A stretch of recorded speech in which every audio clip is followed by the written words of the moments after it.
Hi everyone, Brock here. I'm currently studying the Chess School's Fighting French Defense course, and I've been really enjoying learning more about the French, and I wanted to share a couple of basic ideas in the French defense. And so, in doing that, I'm going to go over a little bit about the advanced variation, because this variation is very thematic for French ideas. And what I wanted to do was do two videos discussing two different ideas or basic concepts. And these are the center and the light squared bishop. So in this first video, we'll look at the center. And in the second video, we'll look at the light squared bishops. So let's look at what the French defense advanced variation is, and then we'll discuss it. So the advanced variation is when we play d5, white responds with e5, pushing past. And what I thought might be good here is we'll zoom out a little bit and look at the pawn skeleton itself and make some observations. So if we look at the pawn skeleton, we'll notice a couple things. And I thought one thing we could try to do is let's pretend we're at the eye doctor and we're getting the dreaded question, which one's better? Which one looks better? One or two, three or four, that kind of thing. We've all been there. So let's do that actually with this position. And let's say the optometrist says, okay, which one's better? Number one or two? One or two? And I think what you would find is that most people would probably, their intuition would be one. And why is that? Why would they kind of prefer the white side of this position? Well, I think the reason is that white has more space. And the reason for that is that we have this locked structure in the center where white's pawns are on dark squares and black pawns are on light squares. And importantly, the white pawns are shoved a little ways into black's camp. So if we reverse this, you can see it looks like we have less space. And so, well, why is that space important? Well, this space gives more room for white to maneuver their pieces around. So if we as black just kind of sat here and we were passive, white would be able to maneuver their pieces onto ideal squares to create active play. So they may, push the pawns at us in concert with putting, maneuvering pieces over to the king side, putting them in on active squares. And so because of that, we must do something. We have to play actively. We can't just sit there. The price of passivity is really high here. And so what we need to do as French defense players is fight against this center. This center is what is giving white more space and more freedom of movement of their pieces. And so we want to try to break down that center. So what we will generally do is we will play c5, and white will normally play c3 to reinforce the center that we're attacking. And so ideally, we would like to, completely destroy their center, maybe win a pawn there, get rid of their, central pawns. But more commonly, if white is an experienced player, if they, have an idea of how to play against the French defense, we may not absolutely dismantle their center, although you'll be surprised how often it happens. But what is more likely to happen is that we will try to put enough pressure on their center that white is forced to put their pieces on uncomfortable squares. So we tie them down to the defense of the center so their pieces are occupied trying to protect their center and they can't do other nasty things to us. So how would we go about putting more pressure on their center? Well, let's add a few pieces to the pawn skeleton here and look at ideal placements of pieces, at least out of the opening, in the advanced French, where we as French players can try to start tearing down their center a little bit. So notice we added a few pieces here, and invariably, generally what will happen is we'll have an exchange of pawns, our C pawn for their D pawn, and we'll get into a position like this, and we try to put pressure on that D pawn because it is no longer protected by a pawn. So if we can get enough pressure on it, we could potentially win that pawn. So how did we get our pieces in this position? Well, of course, the queen went from d8 to b6. The kingside knight, generally, but not always, we'll look at an example in the next video where that's not the case, but generally goes from b8 to c6. And this knight here on f5, that would have started on g8, and it would have routed either to e7 to f5 or from h6 to f5. So that is how we generally place our pieces out of the opening to attack white's center. And now, well, once in a while white will kind of, be negligent and let us win that pawn, but generally they're going to try to protect that pawn. And so let's look at 3 different general ways that white will usually try to protect their center.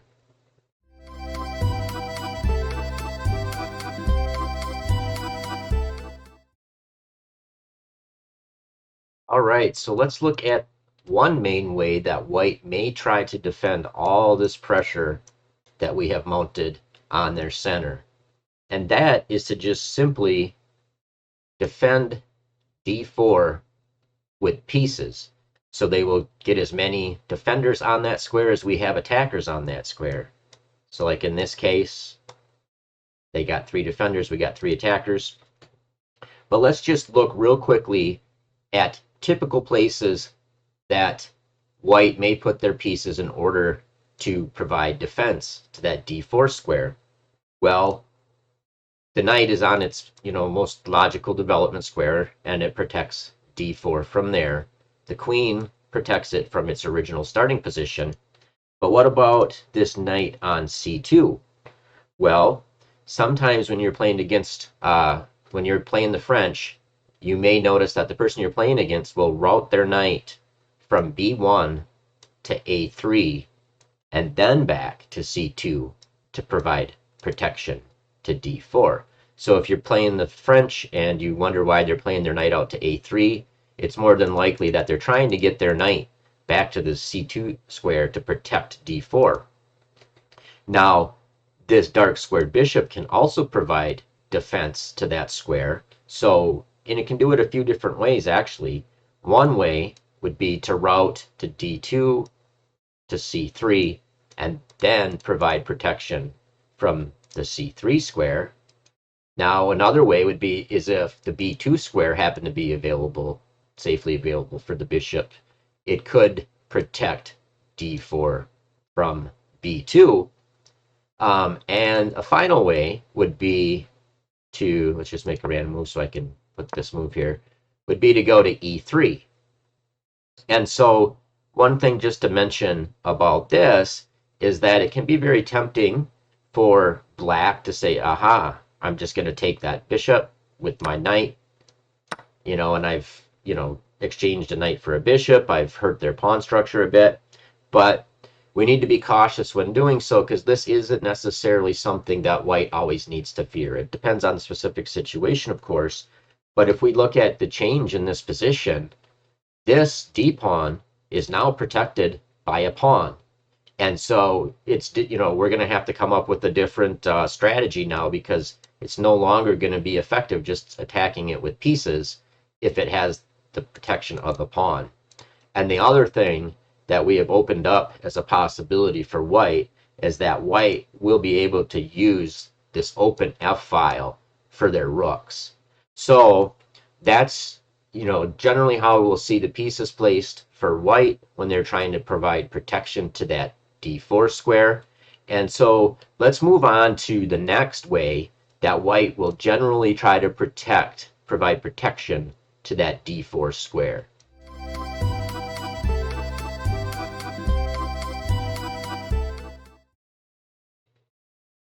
So we talked about how an idea for black to put more pressure on the center is to get our knight to f5, to put more pressure on d4.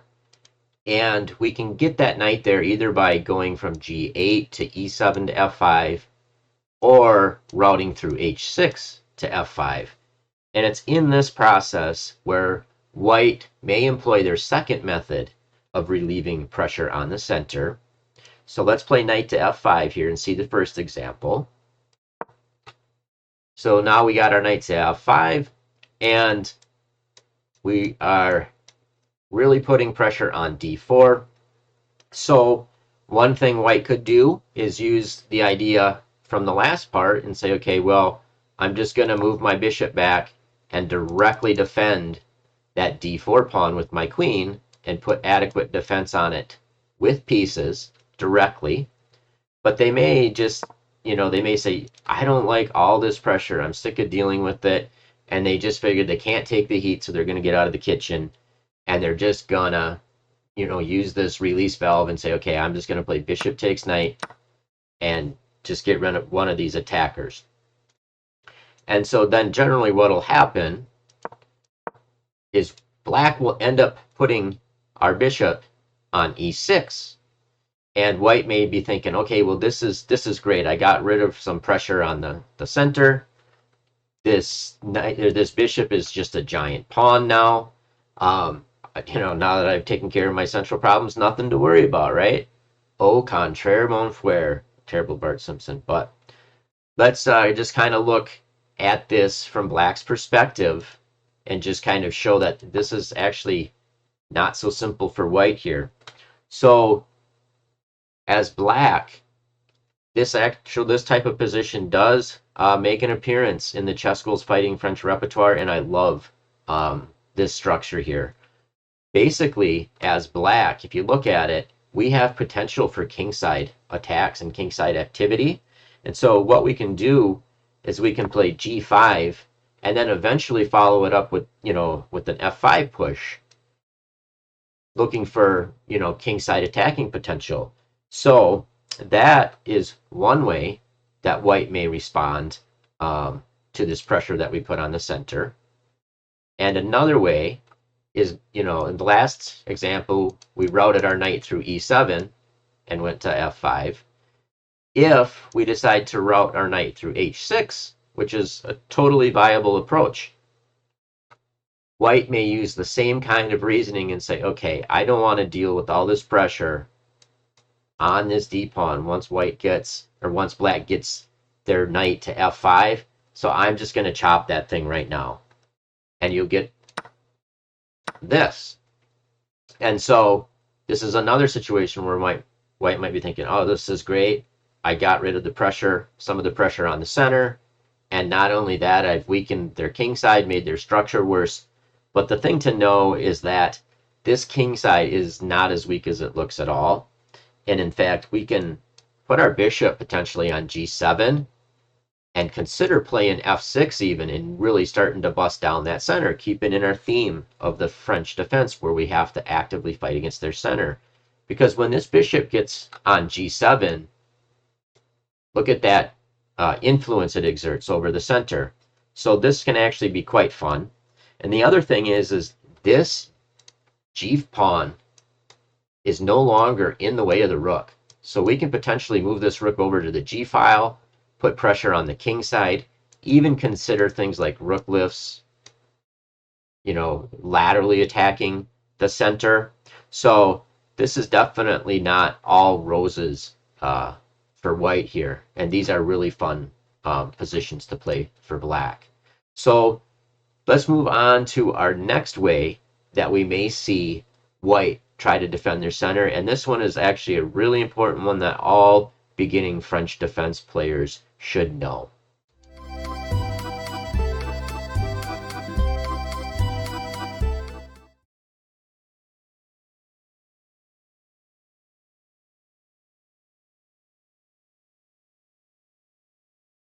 The last way that white can try to protect their center is by using a well-known tactic that's really, really important for beginning French players to be aware of.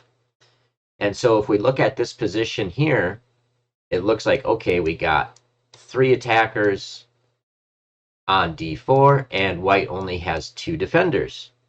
So we should just be able to start capturing, right? And at the end, our queen will be on d4, and we will have won a pawn. Well, perhaps try to pause the video, go through this sequence right here, and see if you can find a move for white in that position. All right, so let's play these moves on the board. And we get to this position right here, and this is a well-known tactic in the French defense. White has this nasty move, bishop to b5, check. And of course, we're forced to respond to that check, and that allows white to just flat out win our queen. So most beginning players, when they're learning the French defense, they may stumble into that a time or two, but it's a really important one to be aware of. Some of the more experienced players in the playing white against the French will use this tactic as a way to defend the center. So we covered 3 ways that white defends the center after we as black put pressure in one of the common ways that we can do so on d4. And we also talked about why it's so important that we put pressure on that center. We must fight. We must fight back against that center and play actively as black. Otherwise, white can just put all their pieces on ideal squares and slowly attack us. So in the next video, what we're going to do is we're going to discuss the light squared bishops and see what we can learn from that. All right. Take care, everybody.